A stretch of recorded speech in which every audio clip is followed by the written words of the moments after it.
4 मई दीदी गई। भाजपा की पूर्ण बहुमत की सरकार बनने जा रही है और परिवर्तन आने वाला है। बंगाल में परिवर्तन आ रहा है और दिख रहा है, जनता देख रही है। भैया दीदी तो कह रही हैं कि वही राज करेंगी, वो तो बंगाल की हैं। 1500 रुपया युवा साथी भत्ता दे के सरकार में नहीं आने वाली है दीदी।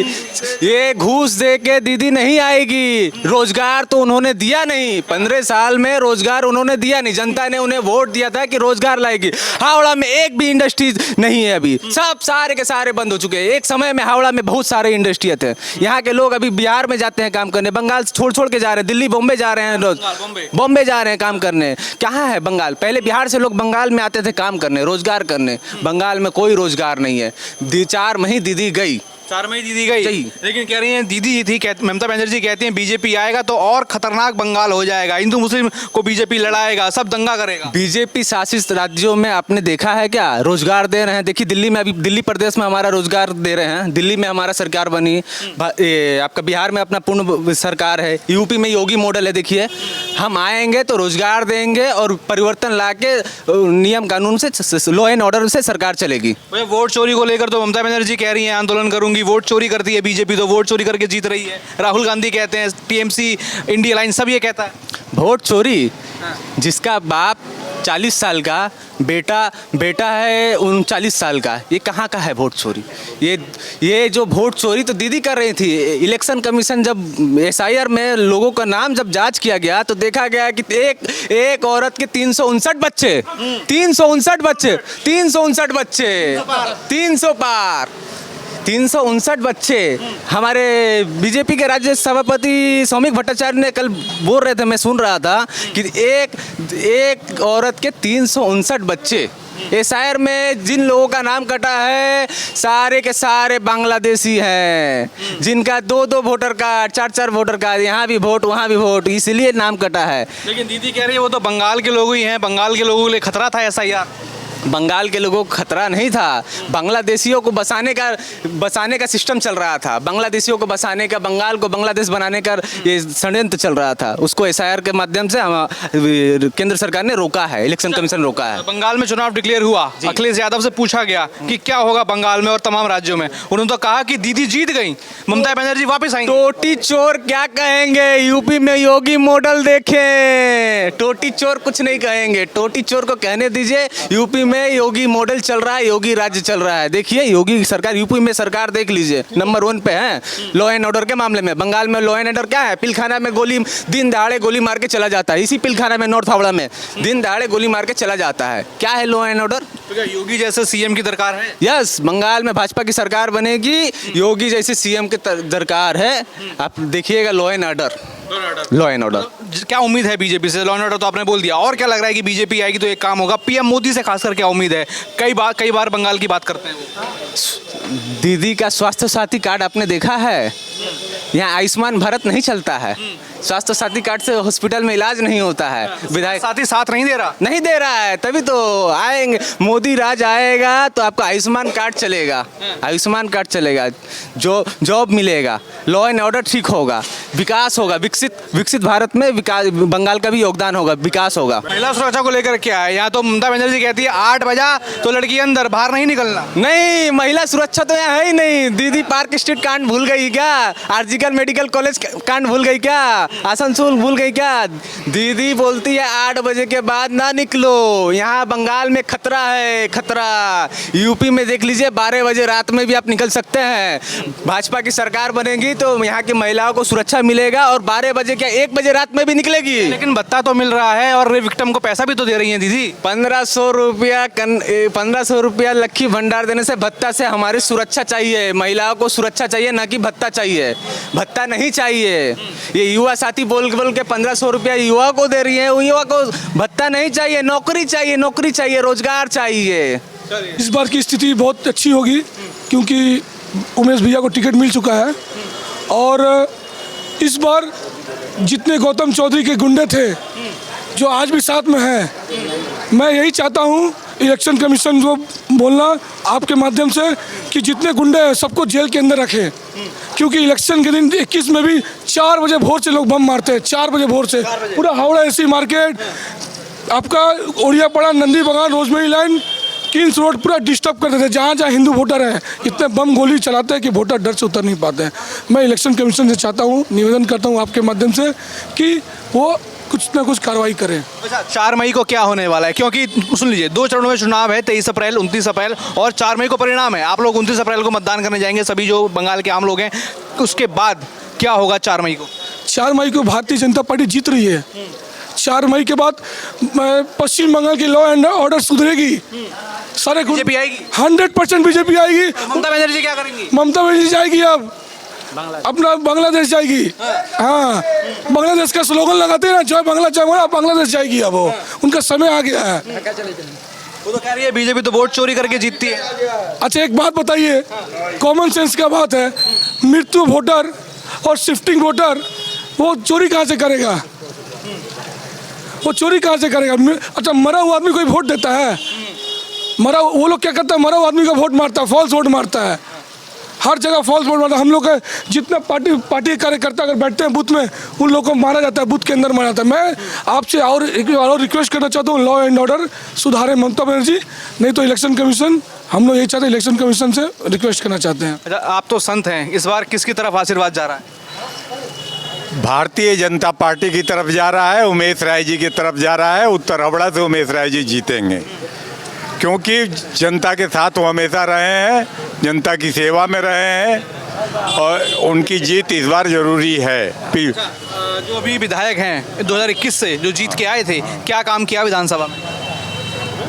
वो जीत कर नहीं आए थे, जबरदस्ती जीत हासिल किए थे, क्योंकि 2021 में चुनाव हुआ जब विधानसभा का, तो बम सुबह से ही बम पड़ाके चल रहे थे, लोगों को डराया जा रहा था, बड़े बड़े मकानों का गेट बंद किया जा रहा था, जिसके कारण मात्र 5000 वोट से उमेश राय जी हारे थे। वो 5000 वोट से जीते थे। तो भी क्या होने वाला है? 4 मई को रिजल्ट आएगा, क्या होगा 4 मई? 4 मई को भाजपा की जीत होगी, सरकार बदलेगी, नई सरकार आएगी, भाजपा जीतेगी। मतलब बीजेपी आएगी, दीदी जाएगी?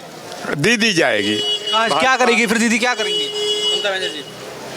अब वो क्या करेंगी वो वही जाने, जो की है उसका परिणाम उनको मिलेगा। जनता उनको नहीं चाहती है, वो नहीं रहेंगी सत्ता में, ये तय हो गया है। क्या देख रहे हैं? पीएम मोदी आते हैं, बंगाल आते हैं, इतनी सारी योजनाएं देते हैं, कुछ लगता है लाभ? पीएम मोदी के बारे में क्या सोचते हैं आप? केंद्र सरकार की किसी योजनाओं को यहाँ वो लागू होने नहीं देती। आयुष्मान भारत केंद्र सरकार की योजना थी, विश्वकर्मा योजना, इन सब योजनाओं को यहाँ लागू नहीं होने देती। और कुछ योजनाएं जो हैं वो केंद्र सरकार की चलती हैं, तो उस पर अपना नाम ठप्पा लगा देती हैं कि ये हमारी योजना है। अच्छा, आप तो इसी विधानसभा में रहते हैं, तो क्या कभी बीमार पड़ जाएं, जरूरत हो डॉक्टर की या हॉस्पिटल की, हॉस्पिटल ठीक ठाक है कि नहीं, इलाज हो जाता है कि नहीं?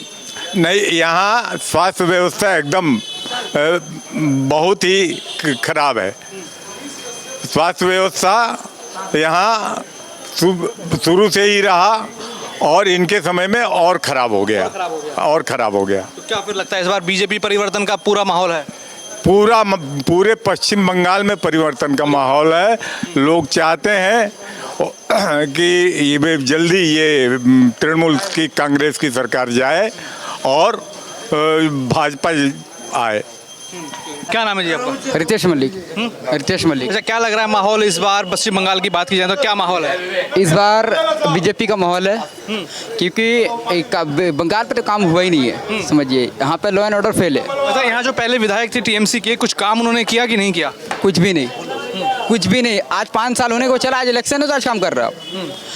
पास में एक एरिया है फकीर बागान, उन लोगों को तो शराब भी मिल गया है, सिर्फ वोट बैंक, सिर्फ वोट लेना है और उसके बाद 5 साल बाद आएंगे, कहेंगे कि इस बार जो काम होगा कभी किसी सरकार में नहीं हुआ है, फिर वोट लेते गए, वोट लेके गायब। वहाँ की माताएं बहनें जो पूजा करती है, उनको प्लास्टिक दिखा सड़क पे, प्लास्टिक मत फेंकिए, पॉलीथीन मत फेंकिए, लेकिन उनको सड़क पर कचरा नहीं दिखा, जो नाला का पानी जम रहा है वो नहीं दिखा उनको, नाला का पानी नहीं गंदा नहीं दिखा, जो माता बहन उस पर चढ़ के जा रही है, पूजा कर रही है, उनको पॉलीथीन दिखा कि घर घर पॉलीथीन बांट रहे हैं। अरे पहले सड़क को सफा कीजिए भाई, आप कॉलेज बनाने की बात कीजिए ना।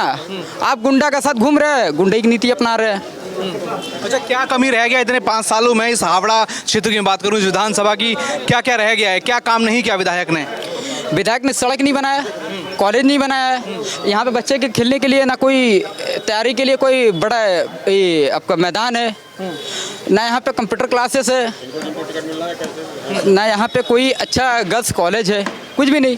आज देखिए आज का हावड़ा कॉर्पोरेशन क्या स्थिति है, बड़े बड़ा कॉम्प्लेक्स बना के ये आपका एक कूड़ेदान को बेचा जा रहा है। बिल्डर को कौन बेचा? आज ये बीजेपी सरकार नहीं है भाई, आज तो बीजेपी की गवर्नमेंट भी नहीं है, तो कौन बेच रहा है हावड़ा में? 50 से ज़्यादा कूड़ादान था, कौन बेचा? आप ही के विधायक ने बेचा 15 साल में। आप विधायक रहे, आप जवाब दीजिए। तो हावड़ा उत्तर में इस बार बीजेपी की क्या स्थिति, क्योंकि आप कह रहे हैं कि बदलाव होगा, तो बीजेपी की स्थिति क्या है इस बार? बीजेपी का फुल बहुमत है इस बार। अगली बार बहुमत अगर ये लोग चोरी नहीं करते, ये लोग गुंडाई करके जीत रहे हैं। इस बार तो 60-65 हज़ार वोट कट गया, मृत वोट। अब तो बीजेपी की सरकार उमेश राय हैं, उनको टिकट मिला है, क्या उम्मीद है उनसे, क्या लग रहा है? वो ही आएंगे, भैया ही आएंगे, उमेश यही आएंगे इस बार। ये लोग गए क्योंकि जो इन्होंने अफवाह फैलाया, दहशत का माहौल बनाया है, ये चलने वाला नहीं है, ये हावड़ा का लोग देख चुका है। अच्छा, कैसे व्यक्ति हैं, आपस लोग से मिलते हैं, बातचीत होती है उनकी, कैसे व्यक्ति हैं? ये सड़क से जुड़े हुए और गरीबों से मिले हुए लोग हैं, जिनके पिताजी सोचिए गाड़ी पे मजदूरी करते हो, वो तो सड़क के लोग हैं ना भाई।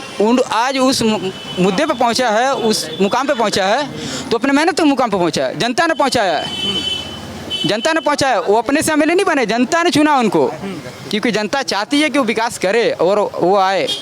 आज उनकी बनाई हुई सड़क देख लीजिए 13 नंबर वार्ड में, जब काम हुआ था तोड़ नहीं पाए वो लोग, सीएससी वाले लोग, कॉर्पोरेशन के लोग, इतना तगड़ा था। और इन्हीं का रोड देख लीजिए, अभी आप चलिए, आप अभी आपको दिखा रहे हैं, यहाँ पे एक बावन गाची लिलुआ बोल के 2 इंच का ढलाई मारा जा रहा है वहाँ पे 2 इंच का ढलाई मारा जा रहा है, 2 इंच का। आप चलिए, अभी लाइव आपको दिखा देंगे हम। मतलब काम खराब है पूरा? पूरा काम है, एक सड़क को 4 बार तोड़िए और 4 बार करप्शन का पैसा घुसा लीजिए अपना अकाउंट में।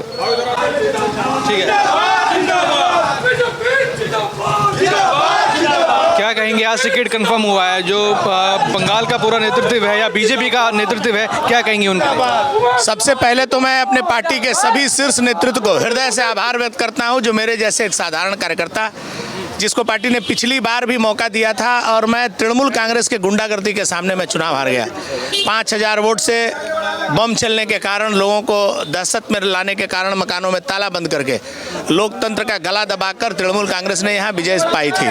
पार्टी ने एक बार फिर दोबारा मेरे ऊपर भरोसा किया है, पार्टी ने मुझे उम्मीदवार बनाया है और मैं आपको भरोसा दिलाता हूँ, जिस तरीके से चुनाव आयोग ने इस बार सख्ती अपनाने का काम किया है, जाली वोटरों को मतदाता सूची से बाहर निकालने का काम किया है।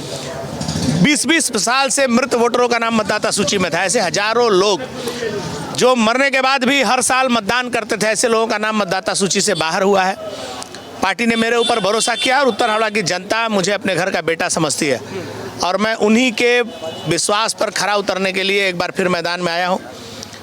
जैसा कि इस हावड़ा के लोग जानते हैं कि उत्तर हावड़ा के साथ हमेशा से ही सौतेला व्यवहार हुआ है, चाहे यहाँ पर किसी भी पार्टी के विधायक हों, चाहे वामपंथी शासन में वामपंथी विधायक रहे हैं मजबूत, या फिर कांग्रेस और तृणमूल के ज़माने में भी।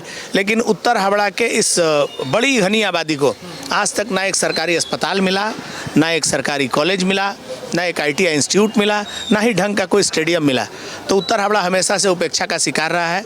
इस बार मोदी जी ने नारा लगाया है, सबका साथ, सबका विकास और सबका हिसाब। जिन्होंने पिछले 50 वर्षों तक उत्तर हावड़ा के साथ भेदभाव किया है, उनका हिसाब लेने का भी समय ये चुनाव है।